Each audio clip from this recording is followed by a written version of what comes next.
Hello friends, welcome to Kalaivani's Kitchen. நம்ம சேனல்ல இன்னைக்கு பார்க்க போற ரெசிபி ரவா லட்டு. இந்த ரவா லட்டு பத்தி சொல்லணும்னா சின்னவங்கல இருந்து பெரியவங்க வரைக்கும் எல்லாருக்கும் ஒரு ஃபேவரட்டான ஒரு ஸ்வீட் இது. அதே டைம்ல செய்யிறதும் ரொம்ப ஈஸி. நம்ம எண்ணெய் சட்டி பக்கத்துல எல்லாம் நிக்காம டக்குன்னு ஒரு 10 ல இருந்து 15 நிமிஷத்துக்குள்ளார ரொம்ப ஈஸியா செஞ்சு முடிச்சிடலாம். ரொம்ப டேஸ்டாவும் இருக்கும். வாங்க फ्रेंड्स, இப்போ அதை எப்படி செய்யறதுன்னு பார்க்கலாம். ஃபர்ஸ்ட் இந்த ரவா லட்டு செய்யிறதுக்கு ஒரு கடாயை சூடு பண்ணிட்டு அதில் 1 டீஸ்பூன் அளவுக்கு நெய் சேர்த்துக்கிறேன். நெய் சூடானதும் 1 கப் அளவு வறுக்காத பம்பாய் ரவை, அதாவது நம்ம உப்புமாக்கெல்லாம் யூஸ் பண்ணுவோம்ல அந்த ரவை சேர்த்துக்கலாம். சேர்த்துட்டு ஸ்டவ்வை ஸ்லோ ஃப்ளேமில் வச்சுருங்க.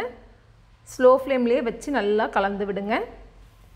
இப்போ இதில் கட்டிகள் வர மாதிரி இருக்குல்ல, இது வந்து வேறு ஒன்றும் இல்லை, அந்த நெய்யும் ரவையும் மிக்ஸ் ஆகும் போது ஸ்டார்டிங்கில் இந்த மாதிரி தான் இருக்கும். நம்ம ரவையை வறுக்க இந்த கட்டிகள் எல்லாமே போயிடும். நல்லா ஸ்லோ ஃப்ளேம்லேயே வச்சு 5 ல இருந்து 6 நிமிஷம் இந்த ரவையை நல்லா வறுத்துக்கலாம். கைவிடாமல் வறுத்துக்கோங்க. ஸ்லோ ஃப்ளேம்லேயே வச்சு வறுக்கும் போது தான் நம்மளுக்கு ரவை கலர் மாறாமல் இருக்கும். ரவையில் நல்லா ஒரு கமகமன்னு ஒரு வாசனை வர ஆரம்பிக்கும். அப்போது ஸ்டவ்வை ஆஃப் பண்ணிவிடுங்க. இது கொஞ்சம் ஆறட்டும்.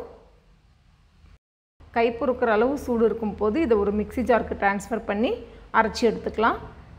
உங்களுக்கு எந்த கன்சிஸ்டன்சியில் பிடிக்குமோ, கொரப்பாக வேணுன்னா நீங்கள் கொரப்பாக அரைச்சி எடுத்துக்கலாம். நல்லா பவுடராக வேணுன்னா இந்த மாதிரி நல்லா பவுடராக அரைச்சி எடுத்துக்கோங்க.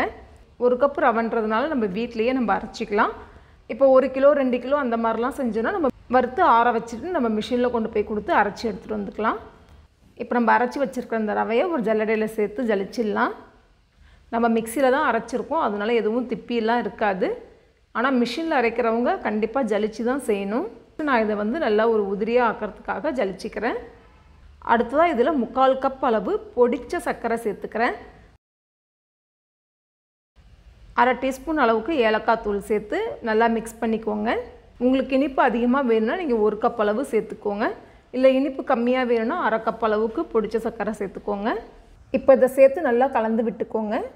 அடுத்ததாக ஒரு கடாயை சூடு பண்ணிக்கலாம். சூடு பண்ணிவிட்டு இதில் 4 டேபிள் ஸ்பூன் அளவுக்கு நெய் சேர்த்துக்கலாம். நெய் சூடானதும் தேவையான அளவு முந்திரி சேர்த்துக்கலாம். அதே மாதிரி முந்திரி வறுக்கும் போது ஸ்டவ்வை ஸ்லோ ஃப்ளேமில் வச்சுருங்க. ஸ்லோ ஃப்ளேம்லேயே வச்சு நல்லா கோல்டன் ப்ரௌன் கலர் வர வரைக்கும் வறுத்துக்கோங்க. முந்திரி வறுப்பட்டதும் தேவையான அளவு காஞ்ச திராட்சை சேர்த்துக்கலாம். இப்போ திராட்சை பொரிஞ்சதும் ஸ்டவ் ஆஃப் பண்ணிவிடுங்க.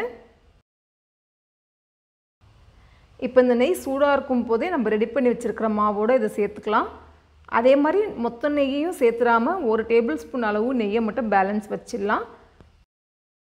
எதுக்காகனா நெய் அதிகமாக இருந்தாலும் உருண்டை பிடிக்கும் போது சொதன்னு இருக்கும், சாப்பிடும் போதும் திகட்டும்.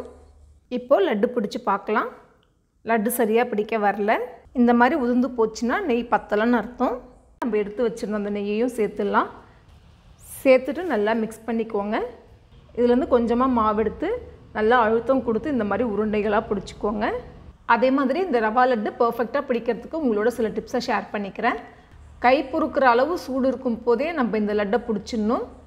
ஒருவேளை உங்களுக்கு இந்த ரவா லட்டு பிடிக்க வரலன்னா நீங்கள் இன்னும் 1 டேபிள் ஸ்பூன் அளவுக்கு நெய்யை சூடு பண்ணிவிட்டு இதில் சேர்த்துக்கோங்க.